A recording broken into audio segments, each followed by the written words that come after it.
বাংলাদেশের ছাত্র জনতার অভ্যুত্থান নিয়ে মন্তব্য করে যিনি ব্যাপক বিতর্কের জন্ম দিয়েছিলেন সেই ভারতীয় সাংবাদিক ময়ূক রঞ্জন ঘোষ এবার নিজের কর্মজীবনে নতুন মোড় নিয়েছেন। তিনি ছেড়ে দিয়েছেন রিপাবলিক বাংলা।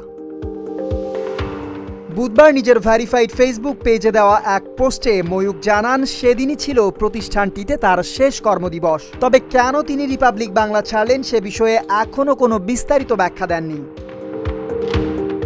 পোস্টে তিনি লেখেন, এই সিদ্ধান্ত হঠাৎ নয়, 2025 সালেই তিনি এই বিষয়টি নিয়ে মন স্থির করেছিলেন। ভবিষ্যতে কি করবেন সেটিও আপাতত সময়ের উপর ছেড়ে দিয়েছেন তিনি। তার ভাষায়, এরপর কি হবে তা জগন্নাথ জানে।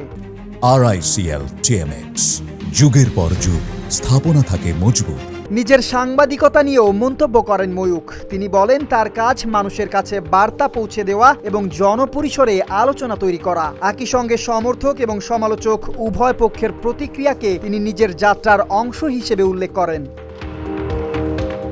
এদিকে রিপাবলিক বাংলা ছাড়ার ঘোষণার দিনই আরেকটি ফেসবুক পোস্টে 2024 সালের বাংলাদেশের গণ অভ্যুত্থানকে তিনি একটি ত্রুটিপূর্ণ, সুপরিকল্পিত, গভীর রাষ্ট্রীয় অভিযান বলে মন্তব্য করেন, যা নতুন করে আলোচনা তৈরি করেছে।